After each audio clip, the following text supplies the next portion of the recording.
Est-ce que Multiversix est derrière le projet de blockchain européenne Europeum? C'est la question que je me pose. C'est aussi la question que je vous pose. Je ne suis pas en train d'établir une théorie farfelue. Je me pose juste des questions. Parmi vous, certains pensent qu'il n'y a aucune chance que ce soit le cas. Ce projet Europeum n'a rien à voir avec Multiversix. Mais pour d'autres parmi vous, c'est tout le contraire. Vous pensez que oui, c'est évident, c'est Multiversix qui est derrière ce projet. Et Multiversix va enfin briller. Mais moi, je ne sais pas. Moi, j'essaie juste d'être le reflet de ce qui se passe dans tous vos petites têtes. Donc qu'est-ce qu'il a, lui, doucement là? Il a pris la grosse tête? Non, j'ai pas pris la grosse tête, mais quand je rassemble tous vos petites têtes, ça fait comme une grosse tête finalement, oui c'est vrai. Quand on participe tous ensemble, que quand on est tout seul dans son coin, en restant juste dans sa réflexion et en étant fermé d'esprit. Alors mon job dans cette vidéo, c'est de vous faire vous poser des questions, peut-être amener certains éléments de réponse, certaines pistes, et aussi de vous divertir, hein, parce qu'on n'est pas là pour se faire chier quand même. Alors si t'es d'accord avec ça, tu mets un like. Si t'es pas abonné, mais bon sang, c'est le moment, non? À un moment, il faut s'abonner quand même. Oui, je suis énervé. Non, je suis pas énervé. Non. En fait, ça fait partie du divertissement. Il y a de l'interprétation aussi. On s'amuse, arrêtez d'être trop sérieux. Et puis bon, pour la suite, vous connaissez, hein. Activez les notifications, laissez des commentaires, c'est bien les commentaires, et vous pouvez me suivre sur mes réseaux sociaux. Investi dans les cryptos, pour être riche dans le futur, paire de couilles dans le futal, ainsi soit-il, mon bitcoin et mon couteau. Alors d'abord, je vous préviens, le sujet de cette vidéo, c'est un gros morceau. C'est pas évident. Je fais ce travail en un minimum de temps. J'ai aussi des obligations perso. Je ne peux pas être partout à la fois. Et de toute façon, avec cette vidéo, je viens pas avec des théories. Je viens plutôt avec des questions, des questionnements. Des questionnements qui sont aussi à l'image des questions que vous vous posez vous. Je vais donc poser pas mal de questions. J'aurai pas toutes les réponses. Donc je vous préviens, je n'aurai pas forcément toutes les réponses. Et je vais plus poser des questions qu'autre chose. D'ailleurs, je vais commencer avec une question. En vous demandant si vous aviez une théorie. Une théorie à propos de deux tweets. D'abord celui de Benjamin Minkou, dans la journée du 21 mai. Ce tweet-ci, dans lequel il parlait d'une voie potentiellement convaincante pour l'accélérationnisme européen, et en mettant le petit drapeau de l'Union européenne. Et il reprenait un tweet de Misha, qui parlait d'accélérer l'Europe, de pouvoir tout tokeniser, mettre en place des smart contracts, etc., et d'avoir un réseau, grâce à Multiversix, à travers l'Europe, comme on le voit bien sur ce visuel. Et à peu près dans le même temps, peu de temps après, vous êtes nombreux aussi à avoir vu ce tweet de Goku qui relatait la nouvelle du lancement européen de l'Europeum, le projet de blockchain de l'Union européenne. 10 pays de l'Union européenne qui y participent, la France aussi qui apporte son soutien, un projet qui doit fournir des outils au public et aux entreprises. Mathieu Michel, le secrétaire d'État belge à la numérisation, qui est à l'initiative, il semblerait, de ce projet, il a même dit « Nous devons créer une nouvelle infrastructure souveraine plutôt que de dépendre d'Amazon Web Services pour les télécommunications ». On serait donc dans le thème d'une souveraineté européenne, ne plus dépendre d'Amazon Web Services. On parlerait peut-être aussi quelque part, sous une certaine forme, de l'accélérationnisme européen. Je pose des questions, je n'ai pas toutes les réponses, désolé. Mais du coup, ces deux tweets,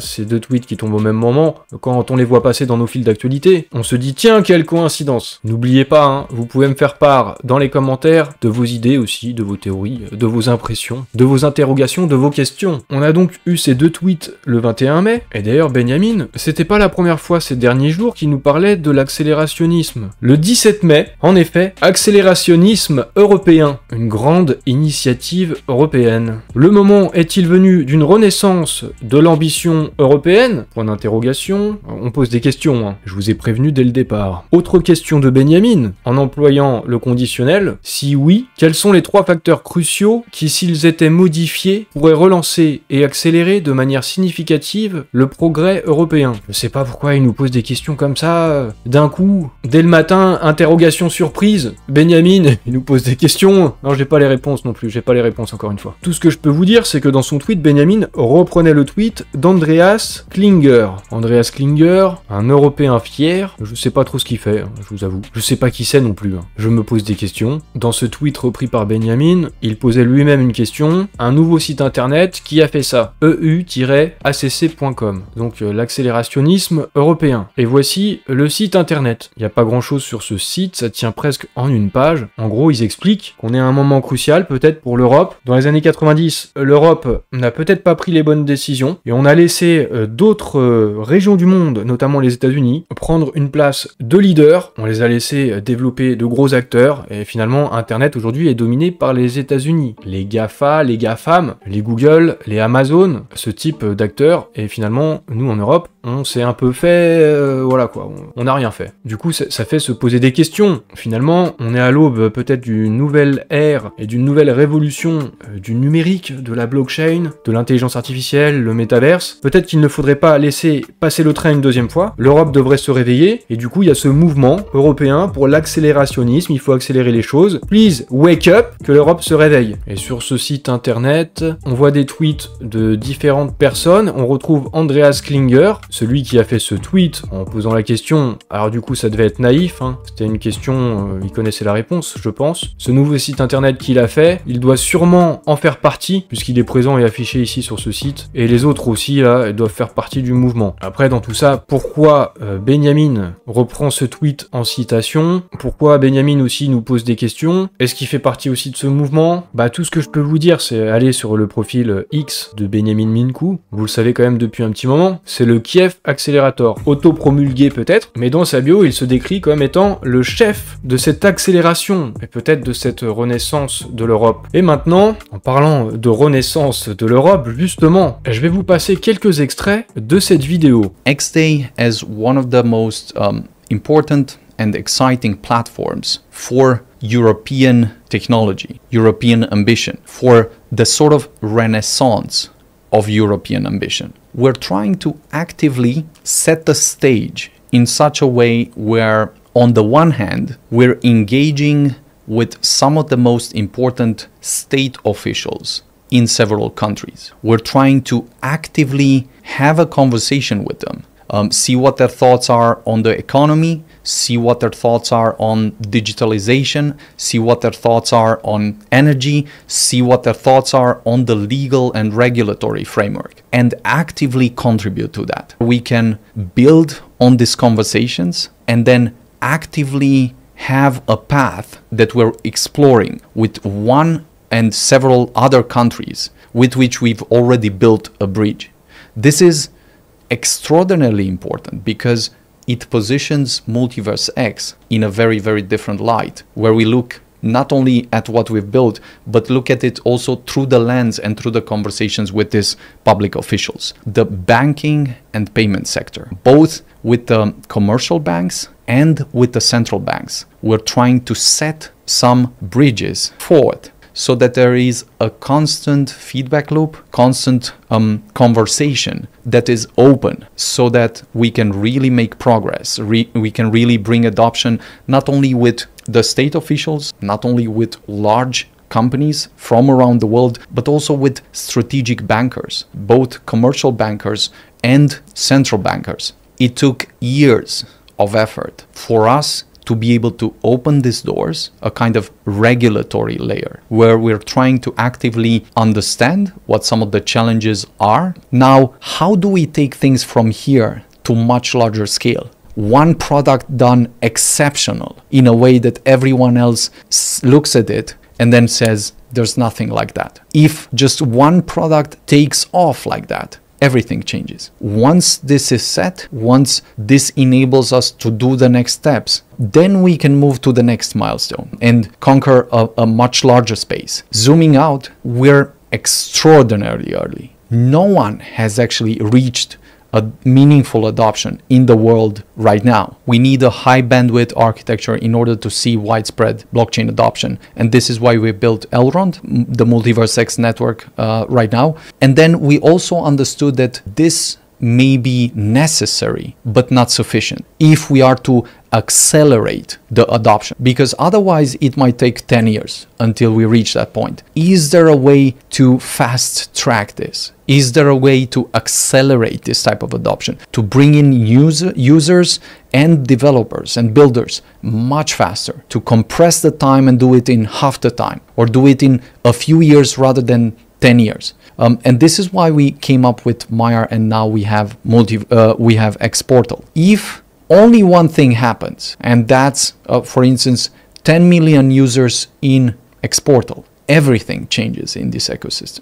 Everything. And by everything, I literally mean number of users, market with everything that happens, adoption for the different applications. Everything you can imagine boils down to the number of users we have. We believe that there will be a phase when we look back at these moments and laugh at how crazy the world was, that everything was sort of, the entire world was sort of irrational, the market was irrational, and it was not clear what some of the use cases would be for blockchains for some of the applications. Now, what we're doing is we're trying to make this happen by, again, opening the bridges, having the conversations with the outside communities, bringing them together at X-Day, and not focusing only or preponderantly on new things, but doing the things that we do significantly better.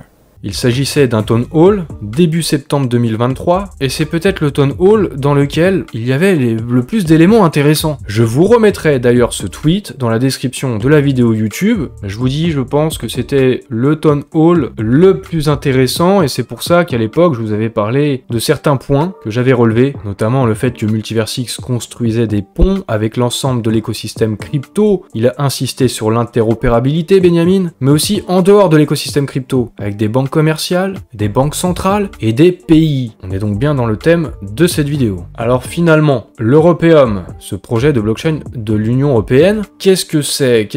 Parce que on a compris, de côté de Multiversix, il y a bien cette idée de l'accélérationnisme, de la renaissance de l'Europe, de ne plus dépendre d'Amazon Web Services, etc. pour les télécommunications, d'avoir une infrastructure souveraine. Mais est-ce que ça correspond? Est-ce qu'il y a un lien? Est-ce qu'il y a un rapport? Est-ce que Multiversix serait derrière l'Europeum? Je ne sais pas. Je me pose des questions. Je suis comme vous. Alors j'ai essayé de chercher un peu, d'avoir quelques éléments, quand même essayer d'apporter quelques réponses, mais peut-être qui amènent encore d'autres questions. J'ai regardé du côté de Mathieu Michel, qui nous parlait déjà de l'Europeum il y a 3 mois, par exemple sur LinkedIn. Je rappelle Mathieu Michel, secrétaire d'État à la digitalisation en Belgique. L'Europeum est une infrastructure technologique qui favorise la conclusion de contrats en ligne et permet l'échange de données de façon souveraine. Le côté souverain revient souvent, vous allez voir, sécurisée et respectueuse de la vie privée. Ce projet renforce l'innovation et la coopération européenne. Alors je suis sur le blog de Mathieu Michel. Dans cet article, il y a déjà 3 mois. À ce moment-là, il y avait 9 pays qui avaient rejoint ce mouvement, cette initiative, ce projet de blockchain souveraine européenne. Ouais, le côté souverain et tout ça, c'est peut-être parce qu'on est matrixé par les sovereign chains, je sais pas moi. Mais déjà se poser la question, c'est garder un brin de lucidité. Le but de l'Europeum, c'est d'offrir une plateforme pour l'échange de données sécurisées et automatisées à travers le continent, avec des cas d'usage potentiels allant de la reconnaissance des identités numériques et des permis de conduire à la traçabilité des chaînes d'approvisionnement alimentaire. Nous construisons les bases juridiques et structurelles nécessaires pour assurer le succès à long terme de ce projet ambitieux. L'avenir numérique de l'Europe est en marche. Et puis, il y a eu le 21 mai du coup, même si Mathieu Michel nous avait donc déjà parlé il y a 3 mois de l'Europeum, le vrai lancement, c'était le 21 mai. Aujourd'hui, une étape cruciale pour l'avenir numérique de notre continent. Le lancement du projet Europeum, avec une nouvelle fois cette idée de souveraineté numérique, et on nous parle d'infrastructures télécom, à plusieurs reprises aussi. Télécom, Deutsche Telekom, en partenariat avec Multiversix. Deutsche Telekom, le leader européen des télécoms? Non, ça n'a sûrement rien à voir. Bon, en vrai, je déconne un peu, je joue, et j'en sais rien, c'est juste des petites connexions comme ça, qui se font forcément quand on suit de près Multiversix. Mais, Europeum se fonde sur l'European Blockchain Service Infrastructure, EBSI, une plateforme innovante déjà en place, destinée à assurer une vérification, mais du coup, rien à voir avec Multiversix. C'est pas Multiversix qui est écrit ici, c'est l'EBSI, une plateforme innovante qui est déjà en place. Bon bah bah du coup c'est baisé. On va quand même continuer un peu de regarder les recherches comme ça, parce que intéressons-nous quand même à ce projet de blockchain européenne. Il sera donc question de contrats intelligents, les smart contracts, de métaverse. Leur infrastructure permettra la gestion de métaverse et de jumeaux numériques du monde réel. Et il y a un troisième point, l'euro numérique. L'euro numérique qui sera lancé, donc a priori développé sur cette plateforme, avec un objectif à long terme de garantir une monnaie numérique fiable, sécurisée pour tous les citoyens du continent. À la fin, Mathieu Michel, le secrétaire d'État à la digitalisation, qui nous dit encore une fois, l'Européum incite l'Europe à avoir un agenda numérique audacieux, ambitieux et innovant. L'ambition, ça revient encore, comme dans ce town hall avec Benjamin. For European technology, European ambition, for the sort of renaissance of European ambition. C'est étonnant, toutes ces coïncidences, mais en fait non, hein, comme je vous ai dit, European Blockchain Service Infrastructure, EBSI, pas Multiversix qui est écrit ici. Du coup, on a la réponse, comme nous dit Dr. John, c'est pas Multiversix. Ah mais il y a XJazz qui ajoute quelque chose. Le BSI n'est pas une blockchain, c'est un programme européen. Il peut intégrer des standards s'ils correspondent à leurs attentes. Ça n'invalide pas une utilisation des sovereign shards ou des sovereign chains. Mais peut-être que l'Européum finalement serait construit sur une sovereign chain. C'est pour ça qu'on entendrait tout le temps souveraineté par-ci, souveraineté par-là. Je ne sais pas, je me pose des questions. Poursuivons. Je me rends sur le site internet de l'EBSI. Et d'ailleurs, je vous inviterai à en faire de même. Je mettrai un lien dans la description de la vidéo, parce que je me pose des questions, j'essaye de vous apporter des éléments, mais je vous avoue très clairement, je n'ai pas le temps de me pencher sur tous les détails, et il y en a plein sur ce site internet. Du coup, moi, tout ce que j'essaye de faire, c'est d'être le reflet de ce qui se passe, en gros aussi chez vous, de votre côté, des questions que vous pouvez vous poser, légitimement, j'essaye d'apporter des informations, j'essaye aussi de rendre ça un peu divertissant, c'est mieux que quand on se fait chier quand même, mais c'est bien aussi, si vous y mettez du vôtre, allez chercher, allez fouiller. C'est aussi grâce à vous que je crée ces vidéos. Vous participez. Bon, j'ai quand même cherché un petit peu aussi de mon côté. J'ai regardé, j'ai vu il y avait une roadmap, leur historique et une remise en contexte. Apparemment, ça a démarré en 2018, ce fameux programme European Blockchain Partnership, donc un partenariat de blockchain européenne. 2018, j'ai vu aussi des dates de 2017, mais 2017-2018, c'est marrant, ça correspond plus ou moins au tout début de Elrond, mais ça veut rien dire du tout. En 2019, ils ont publié un rapport sur la faisabilité de cette infrastructure. En 2020, lancement du premier prototype. Ça me fait penser, en 2020, lancement aussi d'Elrond. Le BSI est lancé avec le développement d'une infrastructure de base blockchain et d'un portefeuille web utilisateur. La mise en œuvre du cas d'utilisation commence. C'est en même temps, Elrond aussi, ils ont lancé leur web wallet à ce moment-là, en 2020. C'est marrant.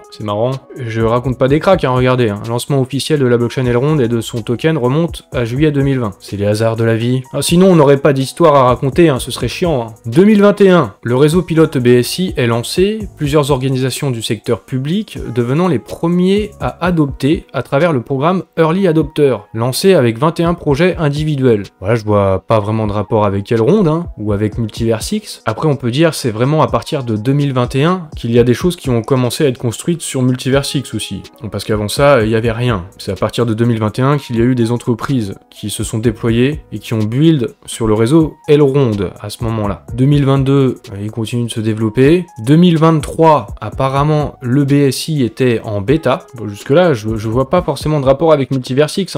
Apparemment, ils ont développé des trucs de leur côté. Et après, 2024, affaire à suivre. Sur le site internet, je suis aussi allé voir du côté des wallets. Est-ce qu'on peut avoir plus d'infos? Il y a différents wallets qui sont proposés et qui fonctionnent apparemment avec le BSI. Et il y a plein de wallets, je connais même pas. Je sais pas, vous, ça vous dit quelque chose, tous ces noms-là? Moi, ça me dit vraiment pas grand-chose, voire rien du tout. En tout cas, je ne vois pas de X-Portal dedans. Parmi vous, il y a Linus Exchange Next to One. Lui aussi est allé fouiller. Effectivement, il y a un paquet de wallets. Il en a repéré un développé par Thales et il est question d'interopérabilité dessus avec plusieurs blockchains supportées. Tezos, Ethereum, Polygon, BNB Chain, Phantom, Ethereum et Layer 2. Des blockchains EVM compatibles, mais il n'est pas question de Multiversix. Après, on peut se dire aussi, les sovereign chains, ce sera compatible avec tout ça. Donc on peut regarder ça de différentes manières. Je vous ai dit, je vous invite aussi à fouiller et à chercher de votre côté si vous vous posez des questions. Je suis aussi allé regarder regarder vite fait du côté des nodes. Apparemment, ils ont des nodes. Il est question d'une blockchain décentralisée. Il y a des documents à consulter. Il y a beaucoup de documents à consulter. Allez fouiller, allez-y, et dites-nous en commentaire ce que vous trouvez. Dr John a trouvé des trucs. La blockchain de BSI utilise un mécanisme de consensus basé sur le Proof of Authority, le POA, et non sur le Proof of Work ou le Proof of Stake. Du coup, ce serait pas compatible non plus là avec Multiversix qui est en Proof of Stake. Je connaissais pas le Proof of Authority là. Du coup, rien à voir. Mais comme je vous ai dit, vous participez à la création de cette vidéo. Evos a répondu à Dr John en disant qu'une sovereign chain, un sovereign shard, peut être en POA, le Proof of Authority. Il rajoute, c'est même un peu ça, vu qu'il parle de pouvoir choisir qui peut valider les blocs. Et sur un sovereign shard, tu peux choisir tes nodes. Alors, il ne dit pas que c'est Multiversix derrière, il n'en sait rien, moi non plus. Il y croit peu, notamment parce que le prix à ce moment de le GLD, peut-être que ça aurait dû décoller dans ces cas-là. Mais d'un point de vue tech, ça a l'air compatible. Et Evos, c'est son taf aussi, hein, la tech. Donc il a le prérequis pour affirmer ça. Côté tech, c'est compatible. Alors, est-ce que Multiversix s'imposera comme l'infrastructure de référence en Europe pour les administrations, la finance et les entreprises? Est-ce que ce réseau que nous voyons là de l'EBSI, est-ce que c'est le même réseau que nous voyons là de Multiversix avec des sovereign shards, des sovereign chains? Bon bah je vous pose la question, je ne sais pas. Mais je sais que ça vous agite, que ça vous anime pour une partie d'entre vous. D'autres vous étiez sûrement pas au courant, vous découvrez avec ma vidéo, remerciez-moi avec un like, peut-être, un commentaire. Et là il y a une réflexion de X Countries, et il porte bien son nom en plus, parce qu'il nous parle justement des pays de l'EBSI, 10 pays européens, et en se posant aussi la question, derrière, est-ce que ça pourrait être une sovereign chain de Multiversix? Parce que parmi ces pays qui participent à ce projet EBSI, il y a la Roumanie, le Portugal, la France, le Liechtenstein, et certains de ces pays ont des rapports avec Multiversix, comme le Portugal, la banque centrale qui connaît bien X-Money, puisqu'ils leur ont accordé une licence bancaire, donc ça peut être étrange, un pays qui participe à cette initiative, mais en même temps qui connaît Multiversix, hein, donc ils se connaissent déjà. Le Liechtenstein, en début d'année, vous vous souvenez, ils ont aussi adopté avec Multiversix, ils ont adopté les cryptos, on peut payer ses impôts maintenant là-bas, et puis au fur et à mesure, voilà, ils intègrent leur gouvernement l'utilisation des cryptos et le paiement en crypto. Mais donc ils connaissent X-Money, ils connaissent Multiversix. La France, il y a eu des contacts avec des ministres français, et puis la Roumanie, c'est quand même une évidence, non? La Roumanie pour Multiversix, ce serait bizarre. Moi, ça peut me paraître bizarre quand même que la Roumanie soit dans une initiative de création d'une blockchain européenne avec d'autres gouvernements européens, et eux-mêmes, ils ont une blockchain Multiversix, c'est leur bébé, qui a fait sa dernière conférence X-Day dans le palais du Parlement roumain. Enfin, si je suis un représentant du gouvernement roumain pour les intérêts de ma nation, mais c'est forcé que les autres pays de l'Union européenne, je leur parle de mon bébé, je leur parle de notre petit produit national. Ça ferait sens quand même, ça, non? Ou alors non. Non, finalement, rien à foutre de Multiversix, même si c'est roumain, on va utiliser une autre plateforme. Bon bah je sais pas, moi, ça m'interroge, ça me fait me poser des questions. Qu'est-ce qu'on peut dire quand même?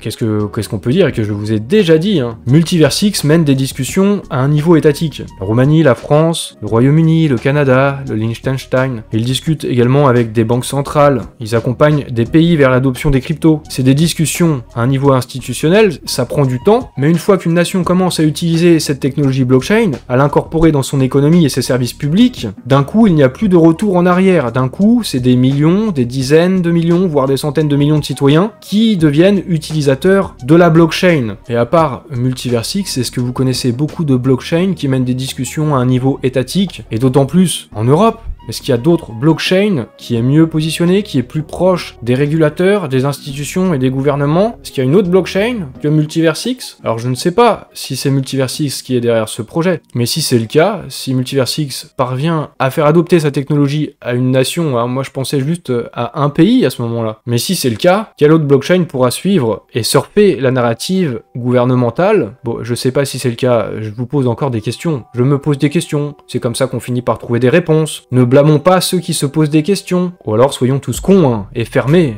d'esprit, ne réfléchissons pas. Hein. Ça sert à rien de réfléchir. Alors, si l'humanité en est là aujourd'hui, c'est parce qu'elle n'a jamais réfléchi. Hein. Elle est toujours restée dans son coin, elle ne s'est jamais aventurée sur d'autres terres. C'est parce qu'on n'a pas d'imagination, qu'on sait pas s'amuser, qu'on n'est pas ouvert d'esprit. Voilà, c'est comme ça qu'on a évolué, ouais. Je sais pas s'il y a beaucoup de gens qui vous parlent vrai, hein, un peu comme je le fais moi. Hein. Je suis pas sûr. Hein. Dans le monde de la crypto, il y en a pas beaucoup. Bon, j'essaye de vous apporter encore quelques éléments. Je ne sais pas si c'est significatif. mais bon voilà, je me pose des questions, vous avez compris, hein. J'essaie de réfléchir. Benjamin nous avait déjà dit l'année dernière, en avril 2023, la première marketplace NFT institutionnelle européenne a été lancée sur Multiversix. Ouais, donc en fait, la toute première initiative d'un gouvernement européen sur un réseau blockchain, c'était quand même sur Multiversix, hein. Ouais, ça c'est factuel. Hein. Écoutons le petit extrait, Benjamin, il le dit mieux que moi. The first European institutional NFT marketplace went live on the MultiverseX network. Bon voilà, hein. Ça c'est factuel, hein, d'accord? On reste tranquille dans les commentaires. Ouais, je m'amuse aussi, hein. Mais voilà, c'est factuel. Hein. L'ICI Bucarest, The National Institute for Research Development in Informatics, la première plateforme institutionnelle européenne NFT pour les actifs numériques, la première initiative gouvernementale à rejoindre l'écosystème d'applications innovantes construites sur le réseau Multiversix, c'est même affiché sur le site internet de Multiversix, European Governmental Institution Launches Trading Platform for Digital Assets on Multiversix. It's very official. Plus récemment, en avril 2024, Institutional Metaverse Experience Streamlining the Exploration of Digital Assets on Multiversix. Et oui, du coup, des expériences institutionnelles de métaverse sur Multiversix. Alors c'est pas un métaverse de folie, mais ça reste un métaverse institutionnel d'un gouvernement européen. Sur le blog de Mathieu Michel, il était donc bien question aussi de métaverse, donc bon, je ne sais pas. Je vous rappelle juste, ça m'étonnerait grandement que la Roumanie n'en ait pas parlé aux autres pays, à cet autre groupement de l'Europeum Blockchain, le BSI. Je signale aussi que Multiversix s'est préparé pour une adoption institutionnelle en se lançant sur Coinbase Institutional, donc c'est comme Coinbase pour les particuliers, sauf que c'est pour les institutions, tout simplement. La norme la plus élevée en matière de services de conservation et de négociation de qualité institutionnelle pour les actifs numériques. Ils avaient fait la même du côté de Binance, ils ont aussi un service pareil pour les institutionnels. Donc en tout cas, de ce côté-là, Multiversix a fait ce qu'il fallait pour rendre les choses possibles, hein, j'ai envie de dire. N'oublions pas, aussi au dernier X-Day, il y avait des gens qui étaient présents, notamment du côté de Deloitte, pour discuter du cadre réglementaire, de l'adoption institutionnelle, pour explorer les voies à suivre pour le secteur des services bancaires et financiers dans la nouvelle économie numérique. Et puis il y avait eu des petites causeries politiques qui ne nous ont pas apporté de grandes annonces lors du X-Day, mais quand on voit différents ministres ou anciens ministres comme celui-ci, un député du Royaume-Uni, il a aussi été ministre, ou le ministre roumain de l'énergie, qui était aussi présent au X-Day de l'année d'avant, mais avant il n'était pas ministre de l'énergie, il était ministre du digital, Sébastien Bourdouja. Et ce ministre a toujours comme tweet épinglé sur son profil sur X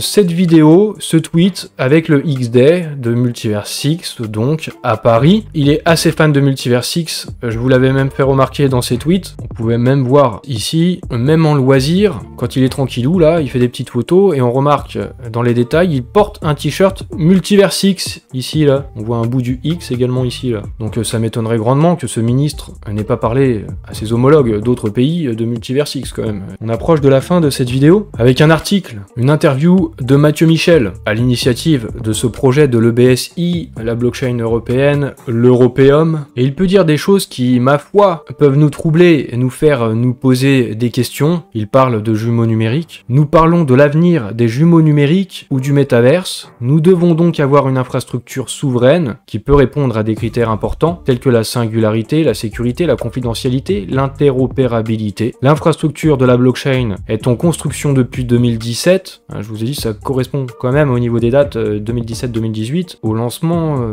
et à l'élaboration des rondes. Sous les auspices d'une agence appelée Infrastructure européenne de la blockchain et des services. Les développeurs et les entreprises ont créé un prototype qui fonctionne déjà aujourd'hui. Mais il est où ce prototype qui fonctionne déjà aujourd'hui? Et finalement là, ils disent pas que c'est le BSI qui construit ça. C'est sous les auspices de le BSI. Cette infrastructure de la blockchain qui est en construction depuis 2017. Sous les auspices de cette agence nommée le BSI. Eh oui, donc c'est pas le BSI directement. C'est pas l'European Blockchain and Service Infrastructure, contrairement à ce qu'on aurait pu croire ici, en lisant ceci. L'Europeum se fonde sur l'European Blockchain Service Infrastructure. Ça peut être compliqué tout ça. Personnellement, je ne sais pas. Je ne sais pas ce qu'il en est. Je vous invite juste à vous poser des questions. Et pour terminer, avant de conclure, je vais vous passer un extrait de cette vidéo, une interview récente sorte de Benjamin Minkou, et à un moment, il parlait de Multiversix comme étant en quelque sorte un pays, et une fois qu'on a construit les bases solides de ce pays, il est possible d'aller au contact d'autres pays. Et peut-être là, c'est plus une métaphore. Une fois que Multiversix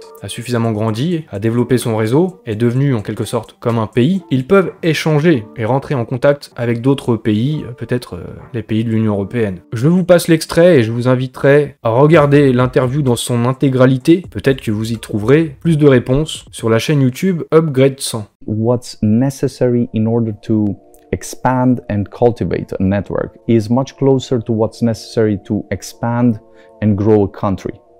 You have infrastructure that you're building within the country. You have population that you want to attract or grow.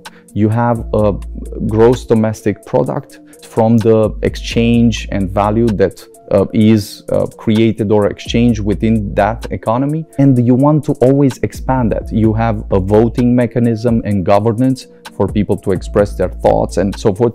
Now, everything I've described is not only applied to the country model, but is applied to this blockchain network, which sort of can be brought to this idea that a blockchain network at its best can become a kind of sovereign network state. Sovereign network state. Network state. State. State. C'était donc le retour du troubadour pour vous amuser avec des théories farfelues. Ou alors je suis un objecteur de pensée, je crois que c'est comme ça qu'on dit. Un miroir, ça réfléchit et ça vous renvoie aussi votre reflet. Et oui, finalement mes vidéos ne sont pas forcément à l'image seulement de qui je suis moi, c'est aussi le reflet de ce que vous êtes vous. Je collecte plein d'informations, vos réflexions, j'essaye de trier tout ça pour que ça raconte une histoire à peu près cohérente quand même. J'essaye de pas être chiant, parce que sinon le message il passe pas. Vous avez beau dire putaclic, etc. mais à un moment le message il faut bien qu'il passe quand même. Si t'as pas compris ça, eh bien reste dans ton coin et ne réfléchis pas et tu ne feras pas avancer l'humanité. Bon, je vais pas non plus faire avancer l'humanité moi tout seul, Je ne prends pas la grosse tête. J'essaie juste de vous faire passer des messages aussi, comme ça. On n'est pas juste dans le cadre de la crypto là. C'est la vie aussi, c'est la vie. Bon bah si t'es d'accord avec ce message, like la vidéo, commente, pousse l'algorithme, abonne-toi, active les notifications, suis-moi sur les réseaux sociaux. N'oublie pas, je n'ai pas forcément les réponses, je pose des questions. Je ne sais pas si Multiversix est derrière ce projet de blockchain européenne.